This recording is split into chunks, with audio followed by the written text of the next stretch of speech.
الحمد لله نحمده ونستعينه ونستغفره ونؤمن به ونتوكل عليه ونعوذ بالله من شرور أنفسنا ومن سيئات أعمالنا من يهده الله فلا مضل له ومن يضلله فلا هادي له ونشهد أن لا إله إلا الله وحده لا شريك له ونشهد أن سيدنا ومولانا محمدا عبده ورسوله صلی اللہ تعالی علیہ وعلى آلہ واصحابہ وبارک وسلم اما بعد فاعوذ باللہ من الشیطان الرجیم بسم اللہ الرحمن الرحیم فجاءته احداهما تمشی علی استحیاء قالت ان ابی یدعوک لیجزیک اجر ما سقیت لنا فلما جاءه وقص علیہ القصص قال لا تخف نجوت من القوم الظالمین صدق اللہ العظیم۔ سورۃ القصص کی یہ آیت مبارکہ ہے، اس میں حق تعالی شانہ نے مشہور تفسیر کے مطابق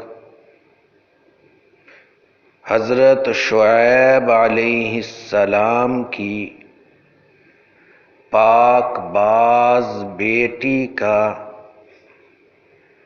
چلنا اور اجنبی سے بات کرنا وہ بیان کیا۔ گزشتہ آیات سے اس کا ربط کہ یہ سمجھنا آسان ہو وہ اس طرح ہے کہ حضرت موسیٰ علیہ السلام جو فرعون کے ہاں رہتے تھے، غلطی سے ایک قبطی ان سے قتل ہو گیا۔ قبطی ظالم تھا، ظلم سے روکنے کے لیے ایک تماچا مارا، اتفاقاً وہ اس سے مر گیا۔ اب حضرت موسیٰ علیہ السلام کے بارے میں فرعون کے دربار میں قتل کا فیصلہ ہو رہا تھا کہ ایک ان کے دوست نے ان کو بتا دیا اور مصر سے یہ نکل گئے۔ یہاں سے انہوں نے مدین کا رخ کیا، یہ فرعون کی بادشاہت سے باہر تھا، اور حضرت شعیب علیہ السلام کا یہ علاقہ تھا۔ تو چلتے چلتے ایک ہفتے کے سفر کے بعد مدین کے پاس پہنچے۔ وہاں ایک درخت کے نیچے ٹھہر گئے اور اللہ تعالی سے دعا کرنے لگے، رب انی لما انزلت الی من خیر فقیر، یا اللہ محتاج ہوں، نہ کھانے کا کوئی انتظام، نہ پینے کا کوئی انتظام، نہ رہنے کا کوئی انتظام، جو بھی خیر آپ دیں میں اس کا محتاج ہوں۔ تو جہاں ٹھہرے وہاں مدین کا مشہور کنواں تھا، جس سے لوگ اپنی بھیڑ بکریوں کو، جانوروں کو پانی بھی پلاتے اور ضرورت کے مطابق اپنا ساتھ گھروں میں بھی لے کر جاتے۔ یہ کنواں آج تک موجود ہے، پتھروں کے اندر ہے۔ پتھروں کے اندر جو کنویں ہوتے ہیں وہ بہت دیر دیر تک رہتے ہیں، آج بھی اس سے پانی وہ نکلتا ہے۔ جو قرآن پاک کی تاریخ کو وہ تصویروں کی صورت میں نقل کرتے ہیں، وہ آج بھی اس کو دکھاتے ہیں کہ یہ وہ کنواں ہے جہاں پر حضرت موسیٰ علیہ السلام نے پانی پلایا۔ وہاں دیکھا کہ لوگ اپنے ریوڑوں کے ریوڑ لا رہے ہیں اور پانی پلا رہے ہیں، اور دو خواتین اپنی بکریوں کو ایک طرف روک کر کھڑی۔ حضرت موسیٰ علیہ السلام چونکہ پیغمبر تھے اور پیغمبر میں خدمت خلق کا جذبہ سب سے زیادہ ہوتا ہے، تو ان دو خواتین سے کہا ما خطبکما، تمہاری کیا حالت ہے، کیا وجہ ہے کہ تم اپنے جانوروں کو پانی نہیں پلا رہی؟ ان دونوں پاک باز خواتین کا جواب سنیں۔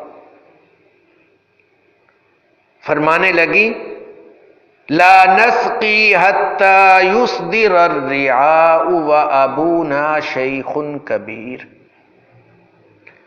ہم یہ مرد پانی پلا رہے ہیں تو ہم ان مردوں کے اندر اپنے جانوروں کو پانی نہیں پلاتے، یہ اپنے جانوروں کو پانی پلا کر چلے جائیں گے تو ہم بعد میں اپنے جانوروں کو پانی پلائیں گے۔ مردوں کی بھیڑ کے اندر، مردوں کے اندر ہم نہیں جاتے۔ اور پھر یہ کہ پانی پلانے کے لیے تم خود کیوں آئی، اس کی بھی آگے وجہ بتائی۔ وَأَبُونَا شَيْخٌ کبیر، ہمارے والد صاحب بہت بوڑھے ہو چکے ہیں اور کوئی گھر میں مرد نہیں ہے، اس مجبوری کی وجہ سے ہم خواتین کو اپنی بکریاں چرانے کے لیے اور پانی پلانے کے لیے گھر سے باہر آنا پڑا۔ کلام دیکھیں کیسا پیارا، اپنا عذر بھی بیان کیا، اور کیسی پاک باز کہ ہم مردوں کی بھیڑ میں نہیں آتے۔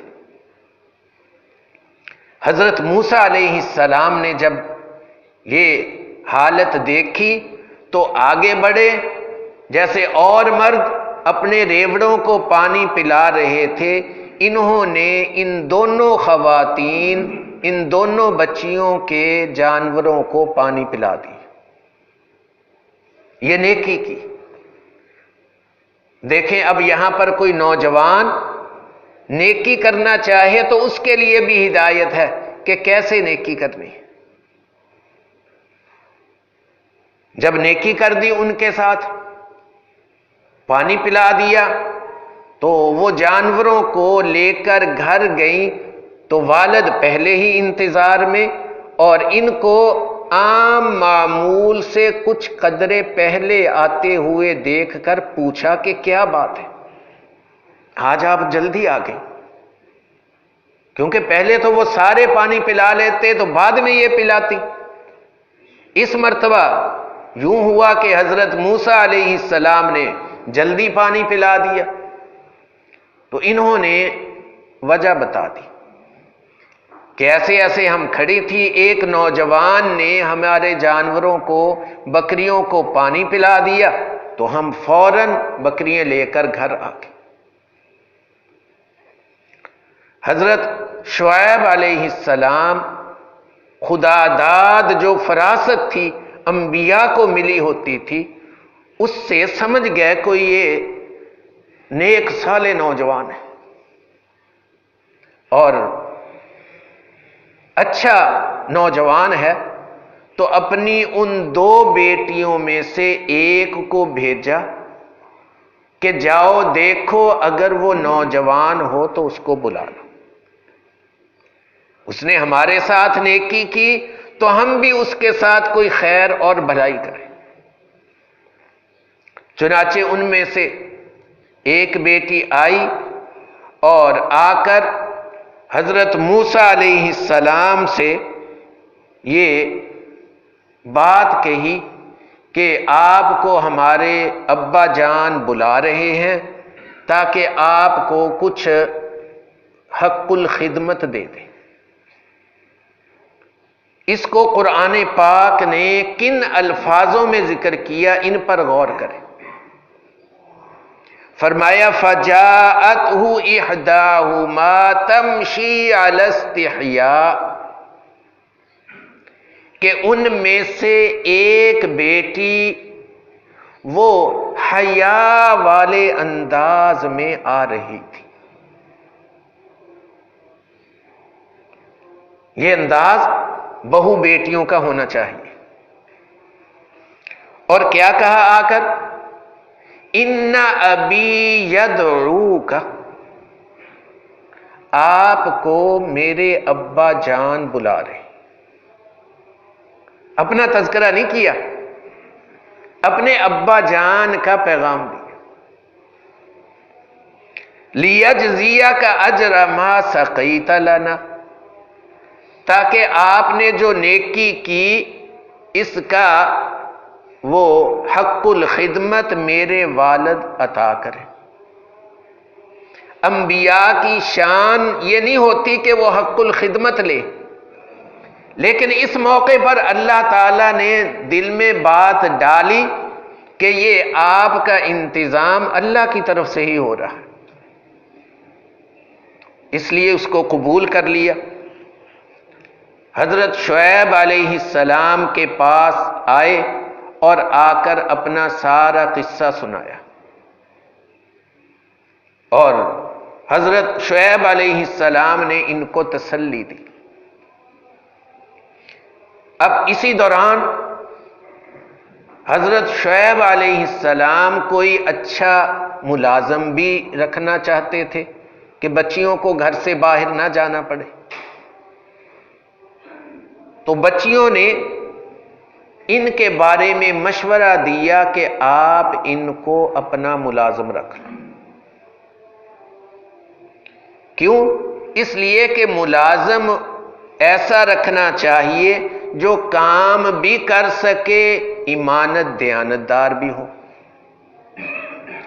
یہ قوی بھی ہے، طاقتور بھی ہے۔ ہماری بکریوں کو پانی پلایا، ہم نے اندازہ لگا لیا،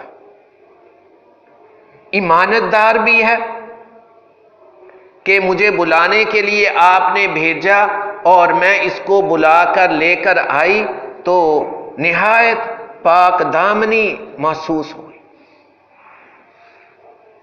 اب حضرت موسیٰ علیہ السلام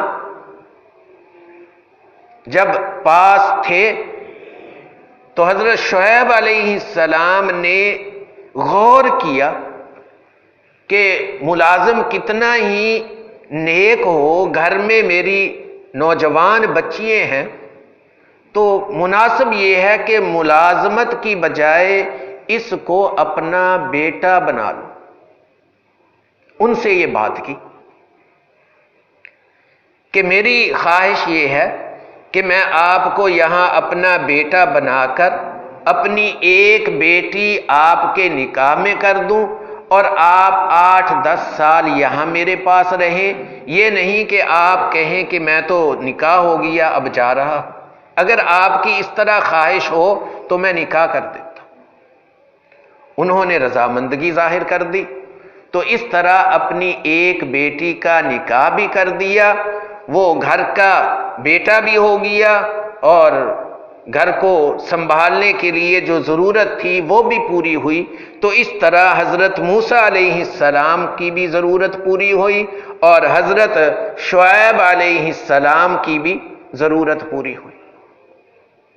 تو اس میں جو میں نے الفاظ پڑھے تھے کہ وہ بیٹی جو بلانے کے لیے گئی اور بلا کر لے کر آئی، اس کے الفاظ دیکھیں کہ اگر ہماری بہو بیٹیوں کو گھر سے باہر جانا پڑے تو وہ کس انداز میں جائے،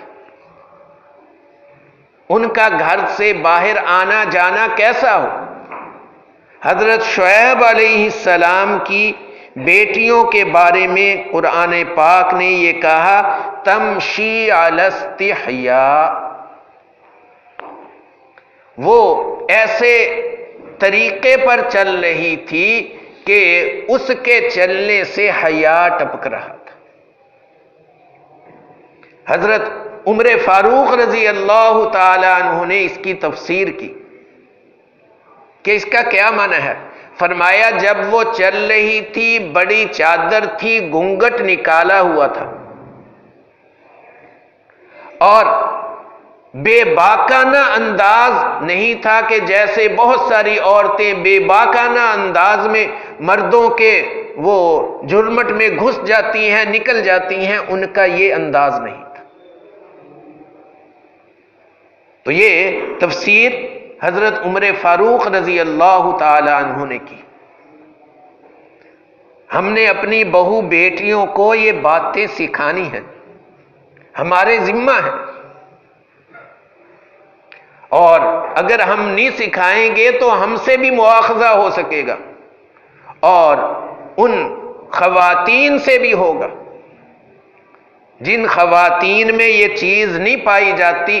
آپ صلی اللہ علیہ وسلم نے سخت وعیدات سنائی ہیں۔ ایسی ہی عورتوں کے بارے میں فرمایا النساء حبائل الشیطان، یہ عورتیں شیطان کا جال ہیں، خود بھی اس میں پھنسی ہوئی ہیں، اوروں کو بھی اس میں پھنساتی ہیں۔ اندازہ لگائیں جو یوم آزادی کے عنوان سے یہ جلسے جلوس نکالتی ہیں، کیا اس حدیث کے مطابق یہ شیطان کے جال میں پھنسی ہوئی نہیں؟ یہ شیطان کے جال میں پھنسی ہوئی خواتین ہیں اور دوسروں کو بھی اس شیطان کے جال میں یہ پھنسا رہی ہیں۔ ہم نے اپنی بہو بیٹیوں کو ان سے بچانا ہے، ان کو سمجھانا ہے۔ نبی پاک صلی اللہ علیہ وسلم نے ایک اور حدیث میں فرمایا کہ عاریات کاسیات مائلات، کہ یہ ایسی عورتیں ہیں کہ بظاہر تھوڑا بہت کپڑا بھی پہنا ہوا ہے لیکن ان کی حالت ننگوں والی، مردوں کو گناہوں کی طرف مائل کرتی ہیں۔ فرمایا کہ یہ جنت تو کیا جنت کی خوشبو تک نہیں پا سکے گی، حالانکہ جنت کی خوشبو فرمایا اتنی میل بہت دور دور تک پہنچے گی، لیکن ان خواتین کو جن کے باہر چلنے میں یہ حضرت شعیب علیہ السلام والی بیٹیوں والا حیا نہیں ہوگا، ان کو جنت کی خوشبو بھی نہیں ملے گی، جنت کی مہک بھی ان عورتوں کو نہیں آئے گی۔ تو حیا والے انداز میں چلنا جس کا عمر فاروق رضی اللہ تعالی عنہ نے تذکرہ کیا، یہ سکھانا ہمارے ذمے ہے۔ حضرت عائشہ رضی اللہ تعالی عنہ خواتین دین سیکھنے کے لیے آتی، پیشاب استنجا کے، میاں بیوی کے ایسے مسائل بھی سکھاتی، سکھا کر فرماتی کہ دیکھو تم نے یہ مسائل مجھ سے سیکھ لیے ہیں، اپنے مردوں کو جا کر خود سکھاؤ۔ مجھے یہ باتیں مردوں کو سکھاتے ہوئے حیا آتی کہ دینی مسائل بھی جو عورتیں عورتوں سے سیکھ سکیں، اس میں بھی حضرت عائشہ رضی اللہ تعالی عنہا وہ اس کا خیال رکھتی، جہاں بہت ہی مجبوری ہوتی تو وہاں پر پھر بتاتی۔ ایک بار صحابہ کرام کا ایک مسئلے کے اندر اختلاف ہوا، اس پر مشاورت ہو رہی، حضرت علی رضی اللہ تعالی عنہ نے فرمایا کہ آپ اپنی بیٹی حضرت حفصہ کے پاس پیغام بھیجیں، اس کو اس مسئلے کا پتہ ہوگا۔ انہوں نے لا علمی کا اظہار کیا، فرمایا کہ اچھا حضرت عائشہ کے پاس پیغام بھیجے۔ حضرت عائشہ کے پاس پیغام آیا کہ مسئلہ وہ یہ تھا کہ میاں بیوی آپس میں ملے، غیبوبت حشفہ ہو اور پوری فراغت سے پہلے الگ ہو جائیں تو غسل واجب ہوگا یا نہیں۔ یہ قدر حیا والا مسئلہ تھا۔ جب حضرت عائشہ رضی اللہ تعالی عنہا سے پوچھا تو فرمایا لا حیاء فی الدین۔ اب مسئلہ بتانا ہے، اب میں اتنا حیا نہیں کروں گی کہ مسئلہ بھی نہ بتاؤں۔ تو مسئلہ بتایا کہ ہاں میں اور آپ صلی اللہ علیہ وسلم ایسے کرتے تھے، ثم نغتسل، پھر ہم غسل بھی کرتے تھے۔ تو یہ طرز ہے حضرت شعیب علیہ السلام کی بیٹیوں کا، جس کو قرآن پاک نے نہایت ہی تعریف والے انداز میں ذکر کیا۔ تو ہم سب کے ذمے ہیں ہم اپنی بہو بیٹیوں کو یہ طرز سکھائیں۔ حق تعالی دین کی صحیح سمجھ نصیب فرمائے۔ وآخر دعوانا ان الحمد للہ رب العالمین۔